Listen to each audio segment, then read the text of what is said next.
Hi, I'm Henrietta. Is the coronavirus with the shelter-in-place ordinances and all of the social distancing stressing you out? Well, I have 5 guests on this upcoming edition of Talking with Henrietta who'll give you some tips about what they're doing and what you can do to stay mentally healthy. So join us.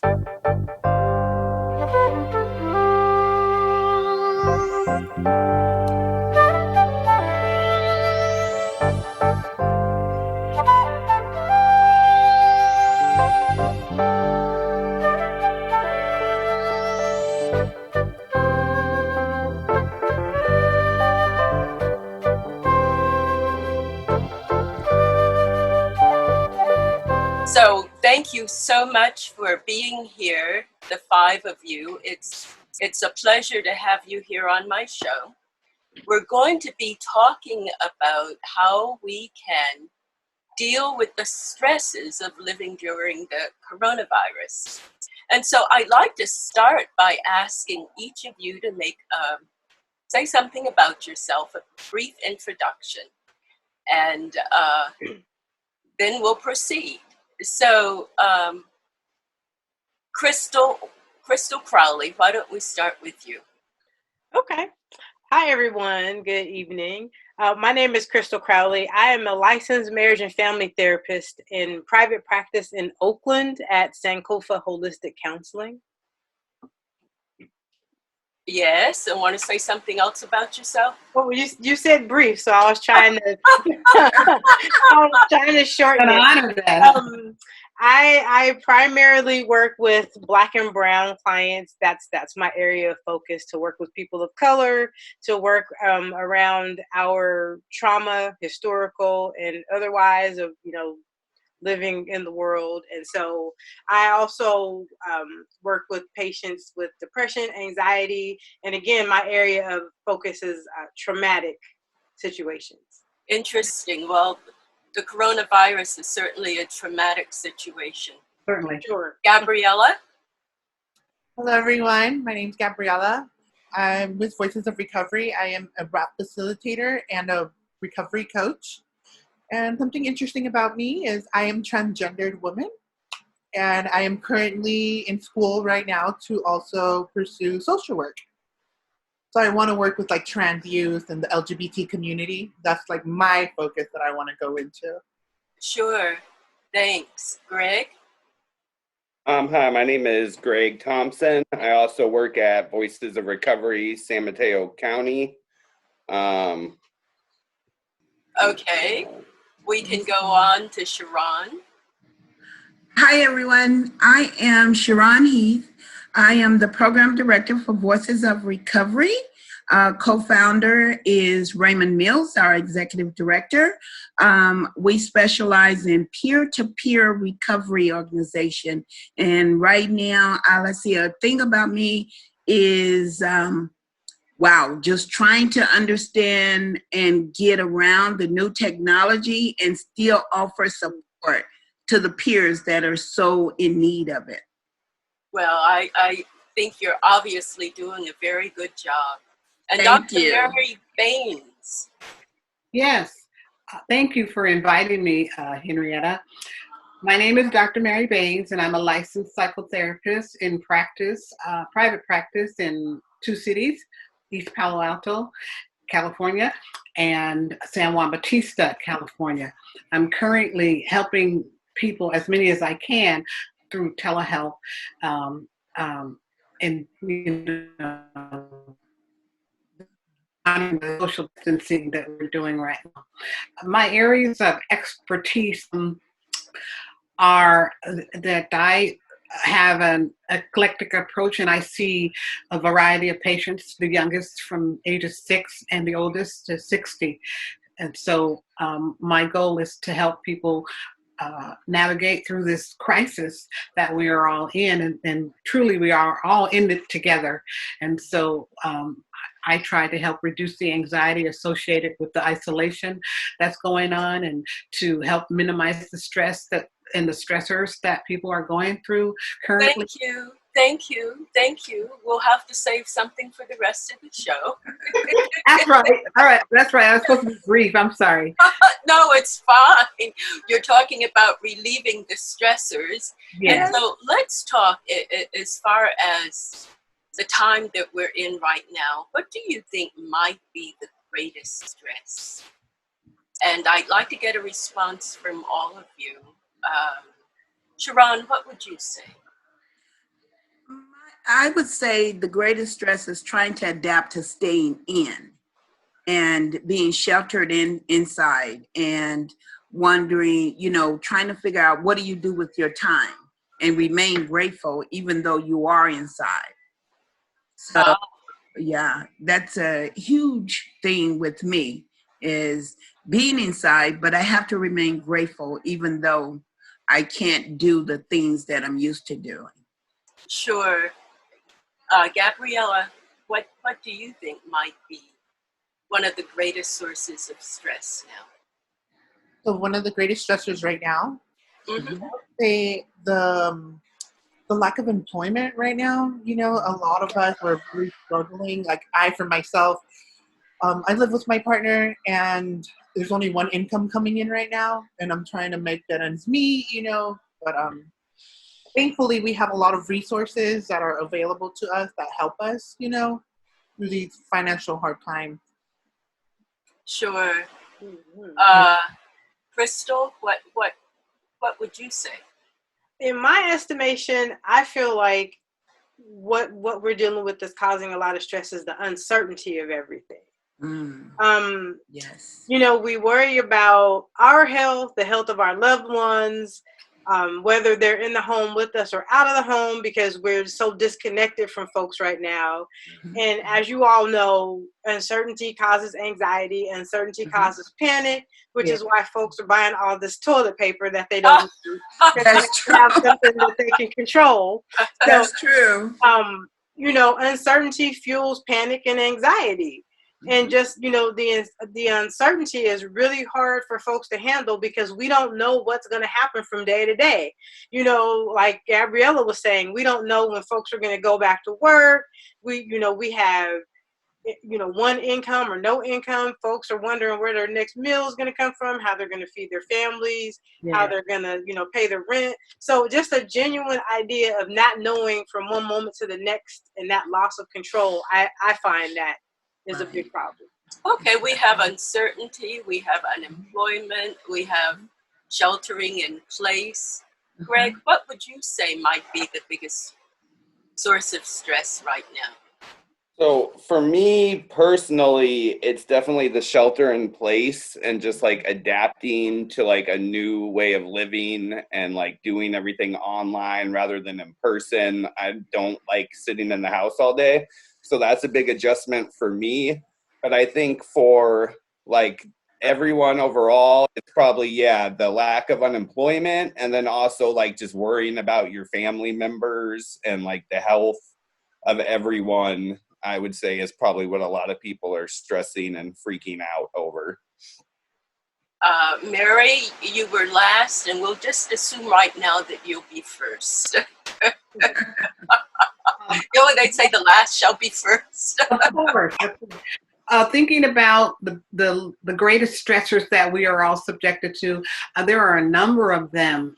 The isolation, the unawareness of what the future holds, the idea of possibly becoming infected, unknowingly, the sickness of your loved ones, and the sense of a lack of control over a circumstance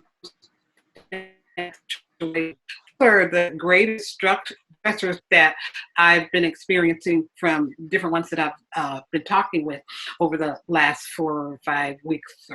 That were, and you start to lose the days too. You start to get them mixed up from one day to the other. But I becomes Sunday. Yeah, but I have found that the the greatest amount of challenge and stress is from the unknown and the uncontrollable. So if we can look for things that we can control, if we can look for things in our life that we have control over and that we can manage, we can lessen our anxiety and our apprehension and our stress by saying, well, I cannot control what's going on out there right now. Well, let's talk about that. So we've gone through what are some of the major sources of stress that you've selected. And let's talk about how do you think right now we're managing as a country?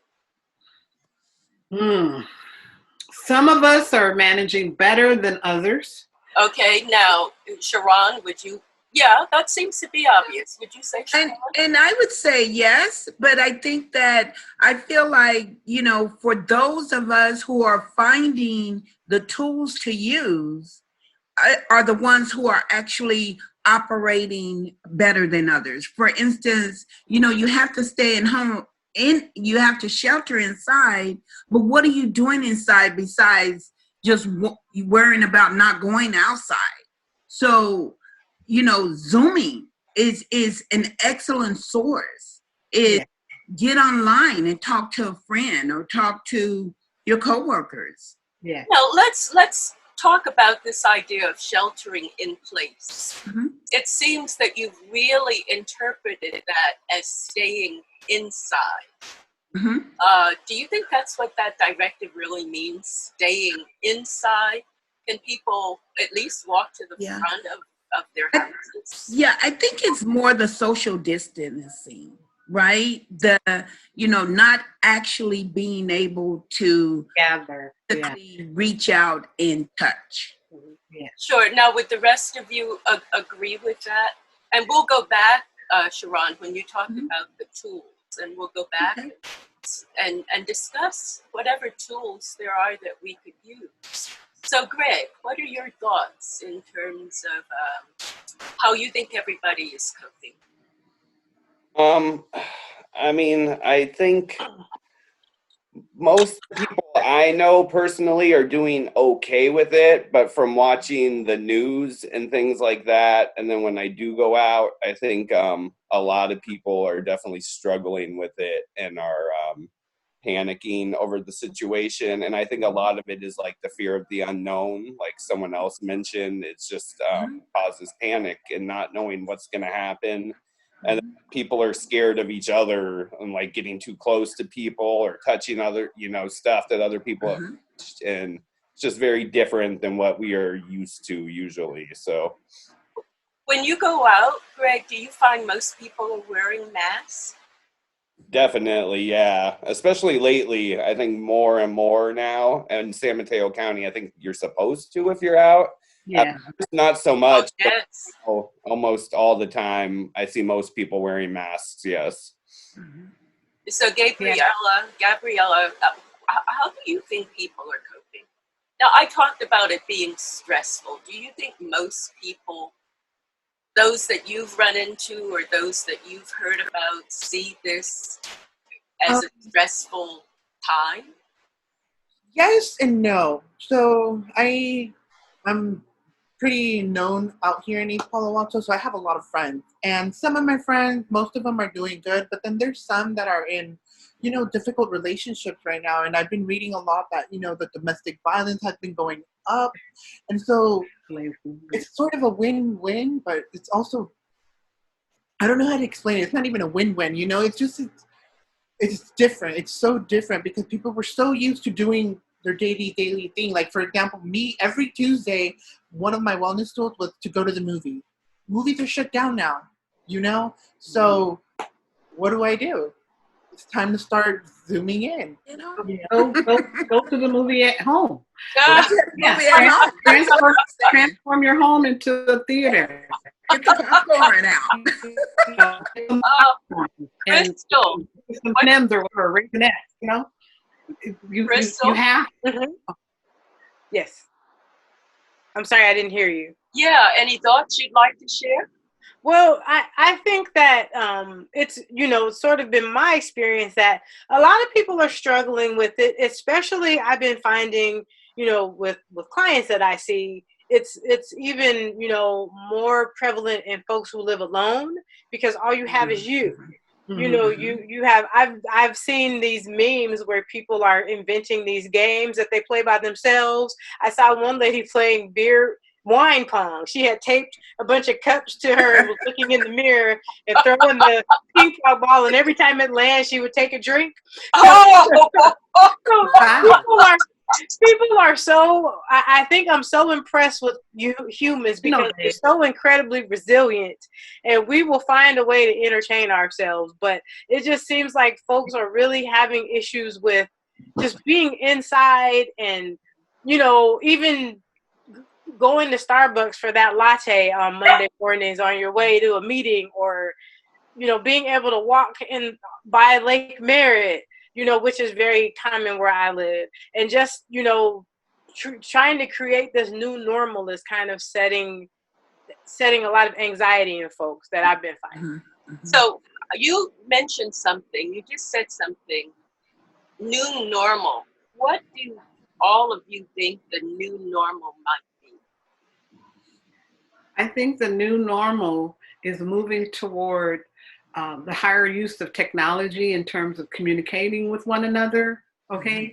The higher use of technology in terms of carrying out your day-to-day business, like banking or shopping. There's so much that the new normal is going to depend on in terms of technology. And I think that technology has been put in place for a day such as today, so that we can have this meeting right now.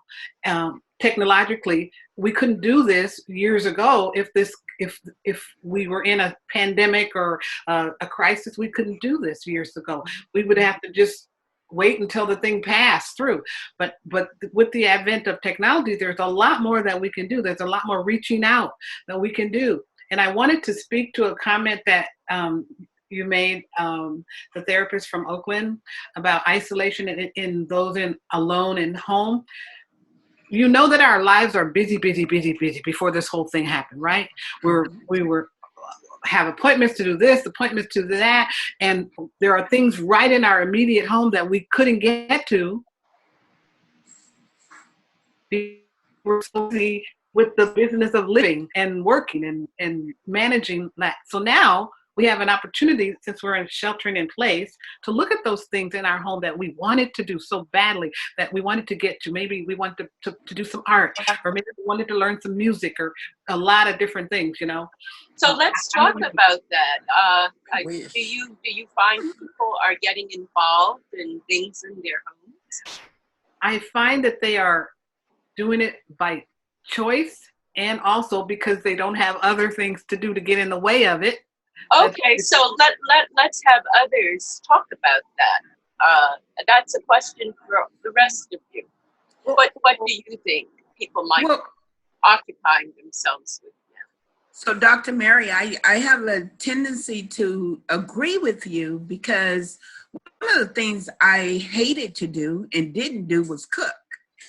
And now that I have all this time on my hands, I get a recipe out, and that's if I can find flour in the store. Yes.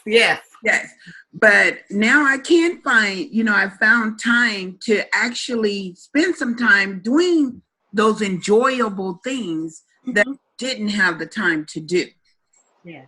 So that's where I say remaining grateful in this time. There's so many things that I couldn't do that I can do now. So yes, go on. I was going to say, let's talk more about that being grateful, because a lot of people might feel being grateful might not be at the top of their list right now. So I'd like to hear everybody talk about that. What does that mean to you? And do you think that's something that most people might feel? Well, I just wanted to add really quick that, as humans, we're social beings. And so as social beings, even if we are alone, that's really difficult. Even if we have, things to do, we're still social beings. And I think it's been my experience going through this for the past, I don't know, what has it been, 2 months? Yeah. That even if we do have the option of being alone, it's by choice. Now it's by force. That's Like, true. you don't get to take advantage of going out, to meet up with a friend. Now you have to stay home. And so I think that Right. that's really causing a lot of stress in people. And Greg, what do you think about that? what's that? I was asking Greg, what does he think about it?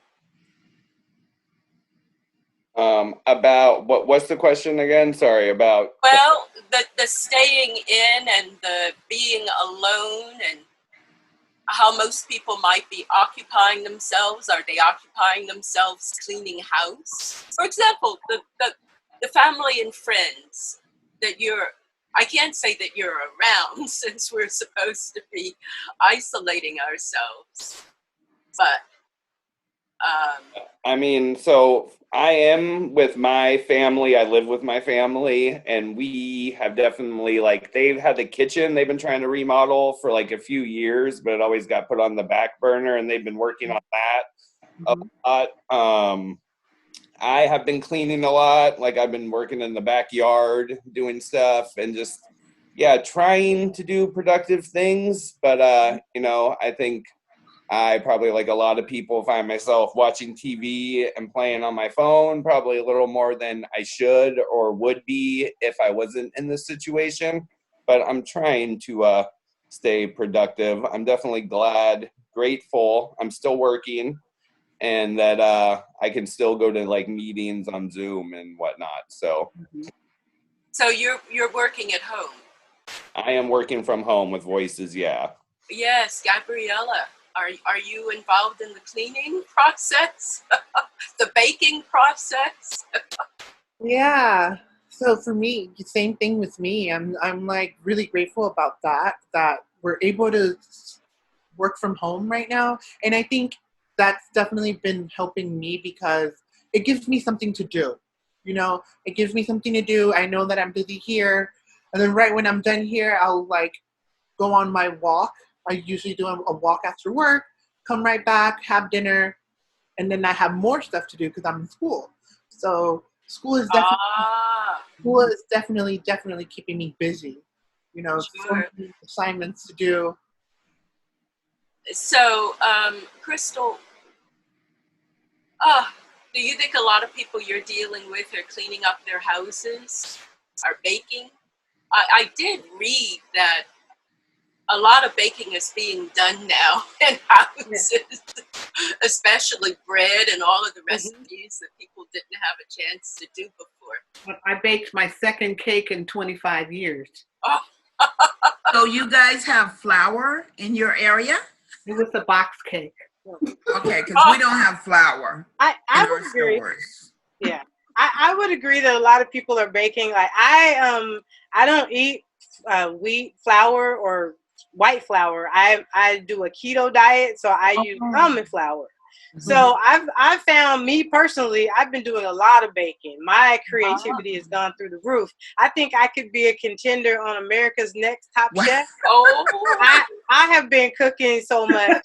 But I've been finding a lot of folks that's what everybody's doing, and just coming up, like I said, we're so creative and resilient as humans. We've just been finding a way to get through this.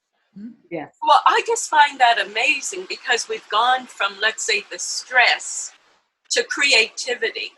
Yes. Baking, the cleaning up the yard. Yes, exactly. And I've been reading that more and more people are getting seeds to plant vegetable gardens. So it seems that maybe all isn't doom and gloom, even with the stresses. Yes. Yes. Yes. The name of my organization is Mind, Music, Body, and Spirit Connection. Okay. And so this pandemic crisis has allowed the opportunity to reach out to the parts of our mind. Can you hear me? Yeah, okay. But it kind of breaks up some. Okay. I was just saying that this pandemic crisis has allowed the opportunity to connect to other pieces and other parts of our lives that we may not have thought about connecting to before the pandemic crisis. Yeah, for sure. Connect to some music, connect to poetry, connect to art, connect to baking, connect to doing something with your hands, some other forms of creativity. So do you think, we talk about the stress and we're talking about what we can do to get through it, and I'm obviously talking to a group of people who are very creative. Do you think that what you're expressing might be kind of unique, that's about you? Or do you think a lot of other people going through what we're going through are expressing that same type of creativity? We heard about this woman making her own game, but she was taking a drink after every win. Hopefully she didn't win too often, huh? Let's hope not. You might be creating another problem. She wasn't driving anywhere, so she was okay. Okay, that's good. Yeah. Do you think a lot of people that you've run into have tapped into this level of creativity? Are you speaking to me? Yes, I'd like any of you who'd like to answer. Gabriella? Yes, definitely. Yes, I think a lot of people that I've been running into have been using different kinds of creativity. So I know they're going from coloring to, like Crystal said, to doing your own game, to like puzzles. And I know definitely like a lot of social media platforms have been skyrocketing, like TikTok. TikTok is definitely one that I myself, like once I'm done and I need a break, I myself spend like an hour or two just scrolling and looking at the different videos, and then I'll like try to copy a video. And I think that's what gives me the fun in it, like I can move, I can do whatever I want, I can mimic this video, not just by myself, and I could do it through a Zoom meeting, and we can all do the TikTok video together. You know what I'm saying? Give me an example of one of those TikTok videos. Is it dancing? Yeah, so it's dancing. There's one that I know so far is the Renegade. So it's just a dance where you dance and then you just do the little steps and you record yourself while you're doing it. And the good part about it is once you record yourself, someone else picks it up and then it's like viral. Everybody's trying to do the same dance. So it's all over the... Is that only on TikTok? They take it from TikTok to Facebook to everything. I'm learning. Yeah. So how many of you have videos on TikTok? Greg, do you have any videos out there? I do not have a video on TikTok. No, that's on YouTube. On YouTube, no. I'm not big on the social media thing so much. I think though, like, one thing, I think people are very creative, and I feel like now, like, there's a lot of stress the first couple weeks, but now it's like kind of fallen into a more of a routine, and people are like getting better at the shelter in place. And I know, like, I'm a big part of like the 12-step community, and like, we can't have meetings anymore, but they have those on Zoom now. Mm-hmm. The main thing, like, someone, I think it was Dr. Mary, mentioned earlier, like, without this technology, like, if this would have happened like 20, 30 years ago, right, I think it would be a lot harder to deal with. Whereas today, like, we have the tools where we can still interact with people.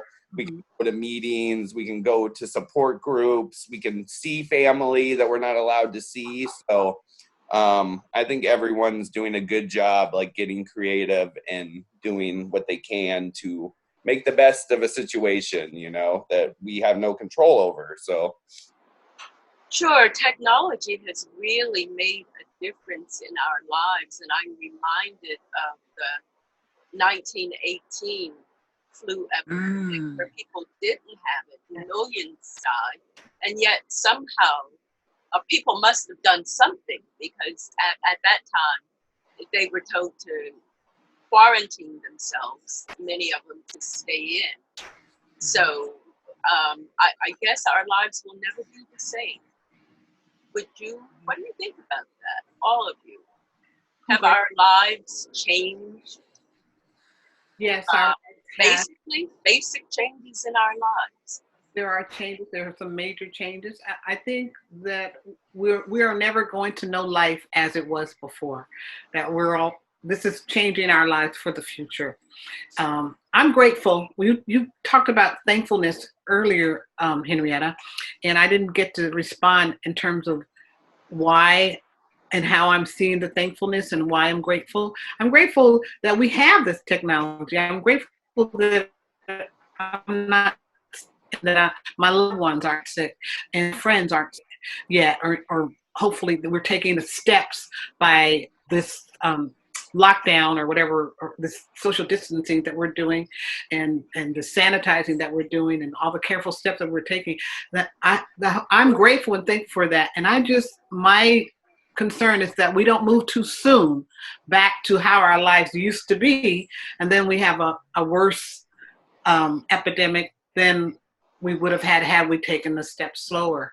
Yeah. But my understanding is that the freeways are getting more crowded these days. They are. Yeah, they are. It's just amazing that people in other states, and even including Sacramento, were protesting the shelter in place. And there was a woman in Texas who opened up her beauty salon. And so it seems that not everybody is in agreement as to sheltering in place until we flatten the curve. They're not understanding. Is it a matter of understanding, or is it a matter, Gabriella had talked about the unknown. I think it was you, Gabriella, who talked about the uncertainty. Well, I believe that was Crystal, but was it Crystal? Yeah, but to speak on it, I do agree about the whole uncertainty thing, and I think it's mostly because, again, people are unemployed, people are hungry, people, can't deal with the whole staying at home, and if you have mental health issues, it's even harder on you. Yeah. So with the mental health issues on top of you dealing with the whole shelter in place, it's a very critical time, and so we're trying to be understanding. We're trying to move as fast as we can, but we also got to be careful. And I agree with what Dr. Mary says. With, if we open too fast, we can all get sick and fall back into another shelter in place for even longer. Yes. How do you get people to understand? Because, with the protests going on. There was a woman in the store yesterday in the market who was not wearing a mask, and it's an ordinance that we wear masks in the store, and she wanted to make a statement. Her statement was she was protesting that it was her right not to wear. So, of course, since she was behind me, I had some concerns, and I addressed her and I said, "Are you watching the news?" She says, "I don't watch the news." Oh my. And did you continue the conversation? I continued the conversation. I said, therein lies the problem there. Because if you were watching the news, you would become aware of why we are doing the things that we're doing to keep people safe. It's not our rights, It's not about taking any rights. She gave me like a vacant look, like it wasn't computing. Those are fighting words. Well, yeah, I de-escalated the situation to the point where I left her with this. They eventually get that way. Do me a favor and everyone else, watch the news. Oh, that's interesting. Now, some people are being told that you look at the news too much, it's stressing people out. Crystal, it seems that you were the one who talked about the uncertainty. Anything more you'd like to say about that? Is it that uncertainty, do you think, that's pushing people to protest? Or is it just a lack of unemployment, the lack of the money coming in, and the fears that people have, whether they just feel that it's worth the risk? Well, I completely understand that folks are worried about money, worried about paying their bills, worried about, feeding their kids and whatnot. I also think that these protests speak to, the overwhelming amount of privilege, assumed privilege that people have. Privilege that, you know, I don't have to listen because I've, you know, lived in this world for X amount of years, and so have my relatives and folks before me, my generations before me, that we don't have to listen because we're, you know, the privilege, especially in this country, we, you know, we have a lot of perks and comforts. And so we tend to, when those are taken away from us, we tend to rebel. And so I think that yes, there is an uncertainty, but there's also privilege around, well, I don't care what they say, I'm just going to do what I feel like doing, but not, you know, we also in some ways have a really selfish society. So I don't really care if you get sick because I'm comfortable not wearing a mask. Yeah. I mean, I can't breathe with that thing on either, but I'm going to wear it. I hate that mask. Get on a ventilator, you'll breathe. Get on a ventilator and you'll breathe even less.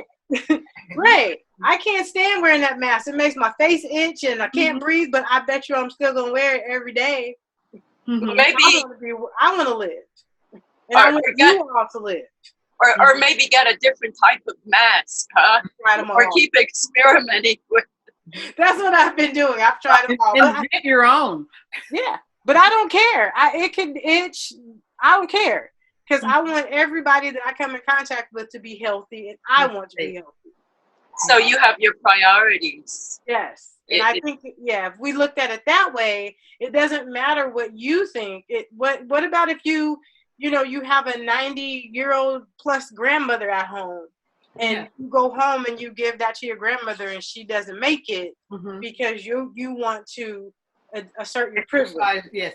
Well, you have heard of several politicians who say that the older generation should be willing to sacrifice themselves to open up the country so that people go back to work and get the economy going, that's more important. Yes. So again, that speaks to our privilege. Yes. And our lack of awareness about the larger community is more important than us as individuals. Well, I will simply say, when you said our privilege and our lack of awareness, you're not talking about yourself, right? No, I said our just in general. And Dr. Mary Bains, you were saying that just goes to point to our privilege. Yeah. So you were not talking about yourself. I just want to make that clear. I was kind of like that situation. If the shoe fits, wear it. So not everybody does it, but I just say our just general. Well, I'm trying to get you all out of the shoe because okay. You shouldn't be wearing it. Yeah. And so I only wanted to make it clear that you're not talking about yourself. No. You're talking about our society. Yes. In general, yes. Yes, exactly. I'm doing whatever's necessary. I'm in compliance with whatever we need to do to save us as a group of people and to minimize the damages this disease is causing, minimize stress, minimize anxiety. I'm doing whatever I'm asked to do that. For sure. Yes. I feel like that. I feel like I'm doing whatever whatever's required of me. But then we also have to think about, I'm grateful and it's easy to be grateful when you got a job and you've got income coming in. Mm-hmm. But to not have a job and not have income coming in, not educated enough to know that, hey, I go out there trying to support my family, I can kill myself or other people. I think that, rather than, it's hard for me to just look at someone and say, it's like I went in the store and the store finally had toilet tissue and the lady was hoarding the toilet tissue. And for me, I think, you know what, you just buy one, and if you buy one, there'll be plenty for everybody else. Right. Yes. Not knowing this lady and not knowing what is going through her head or her anxiety behind it, I couldn't just point fingers and say, lady, put that back. And everything in me just quit, not say, put some of those back. Well, it's my understanding, one theory that there's so much toilet paper being purchased is that there are more and more people at home. They're not at school, they're not at work, they're at home.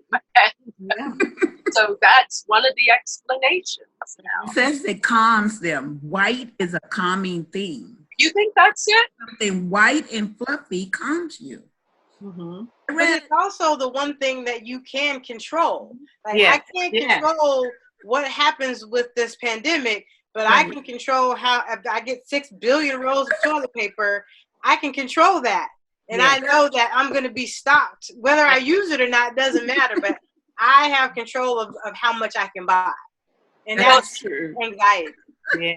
They're on the measuring scale for the 200 top anxiety stressors.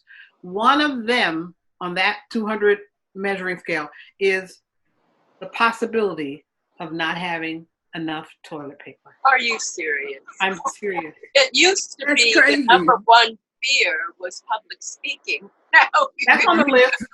It's in there, but not having enough toilet paper is on there. That's crazy. Yes, given the fact that many of our ancestors didn't have it. Exactly. Right? No. Yeah, and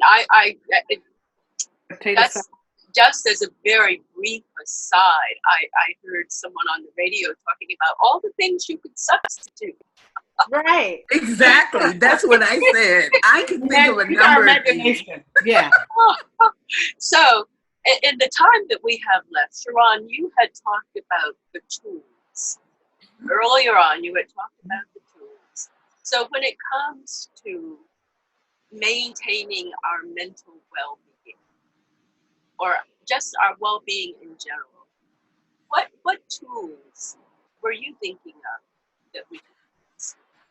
Well, I think that from listening to everyone, there's been a number of tools that has been discussed or brought up.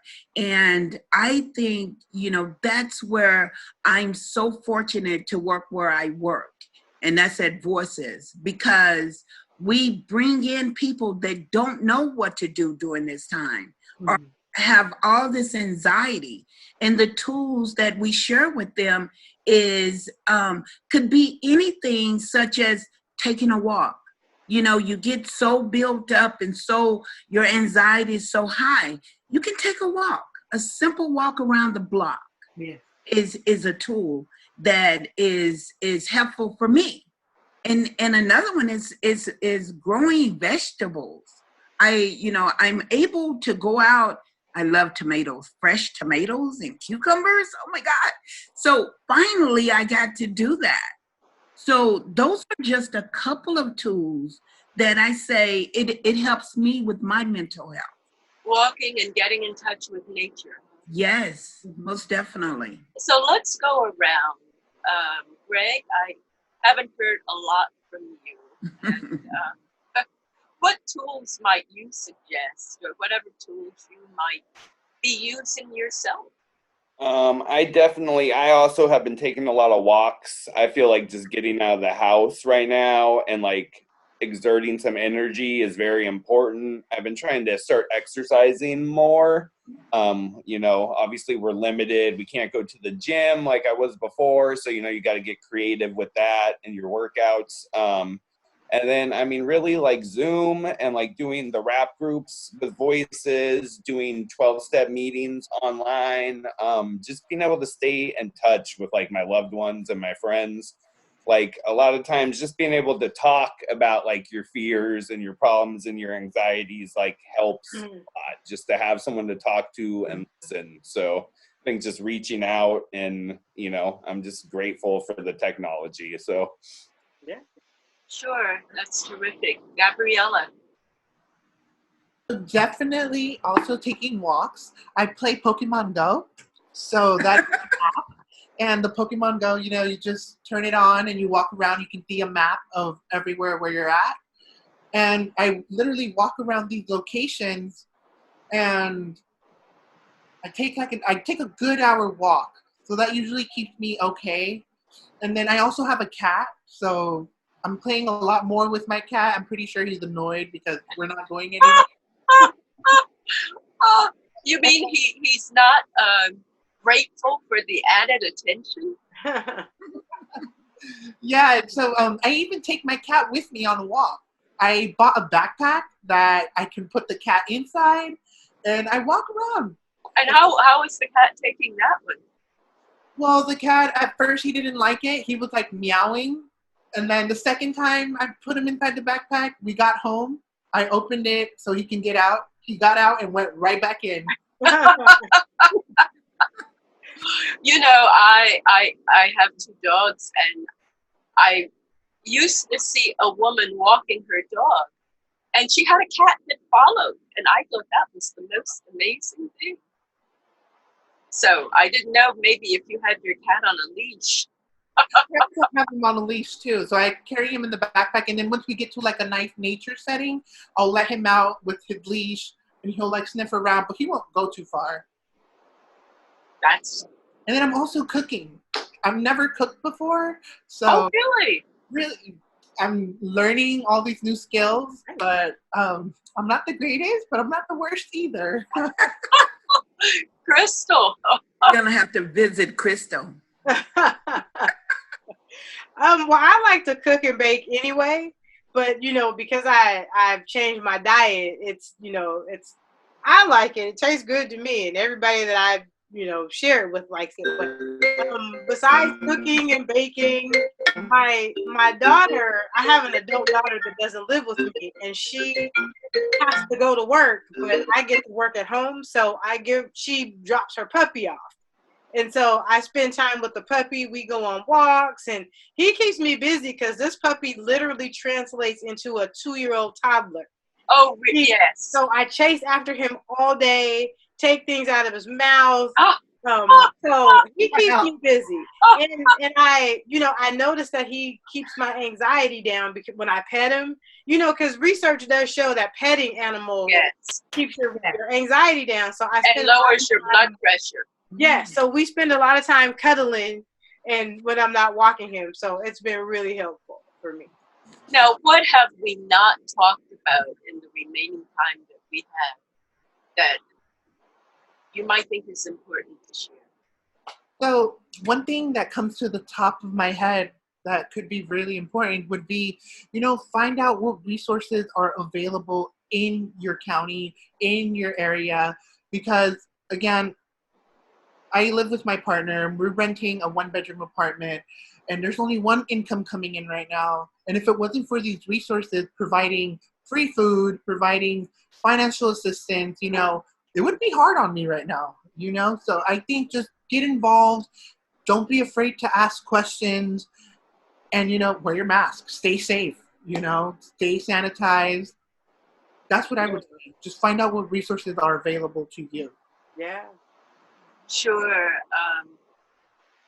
I'll let the rest of you respond to that if you have any thoughts about it. It did bring up some ideas for me, but I'll see whatever ideas you all might have in the time that we have to share. Any? Very I'm sorry. I'm sorry. I didn't hear what Henrietta said. Oh, I was saying that what Gabriella said just now brought up some ideas for me. But before I share my ideas, I wanted to know if the rest of you had any other thoughts So that you would like to share that we haven't talked about. So Voices has, because we think that resources are very important as well. So what we've done is we've started to keep a running log of all the different resources in San Mateo County that comes in.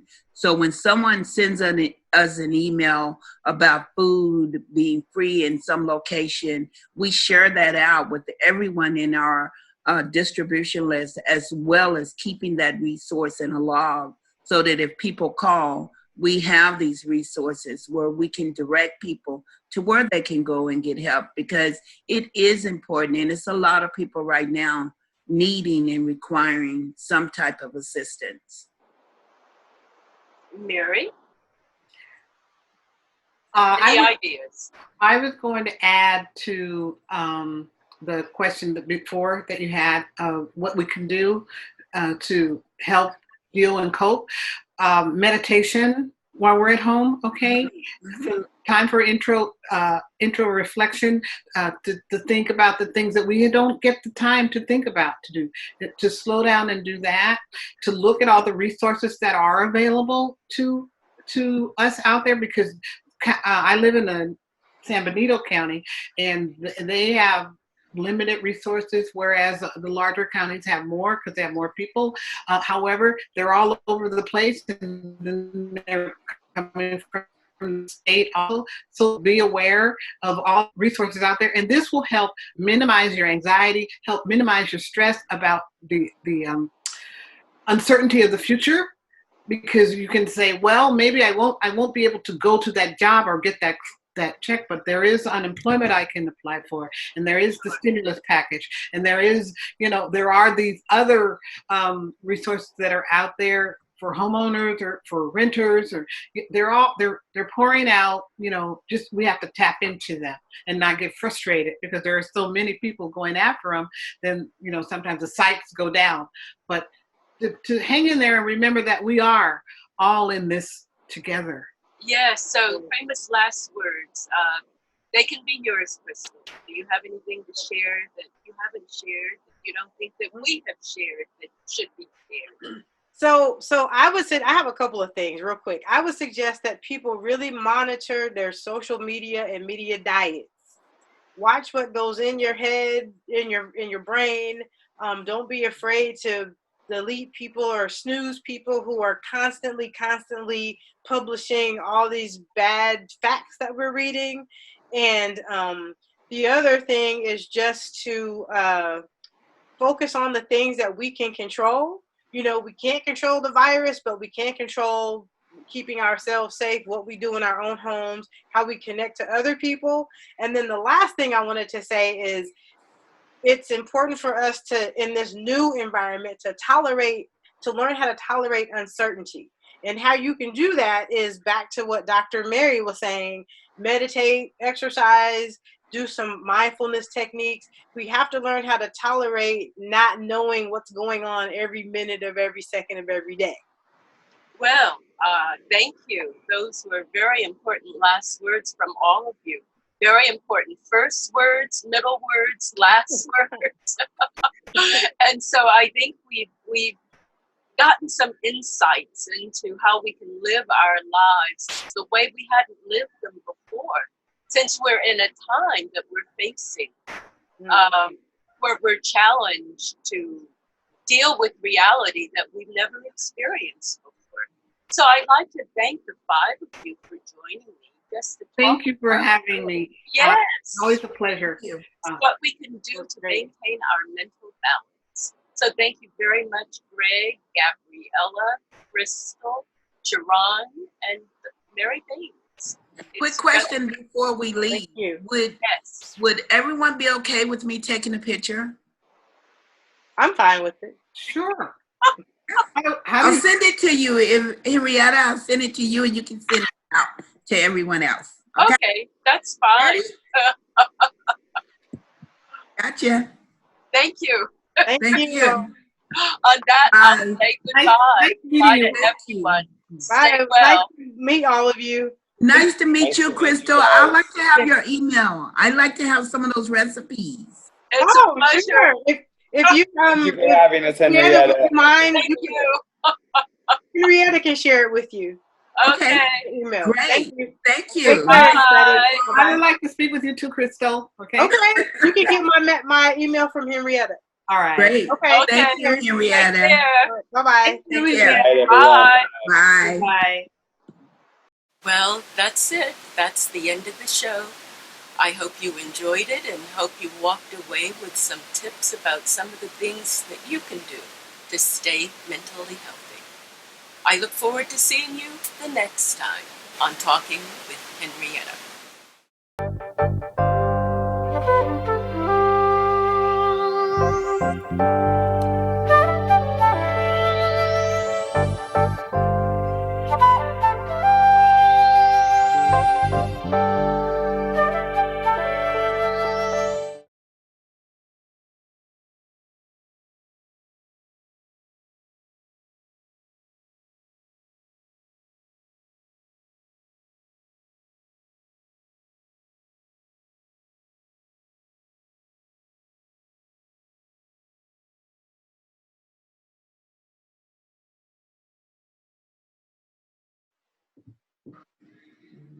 He froze. Yes, Greg.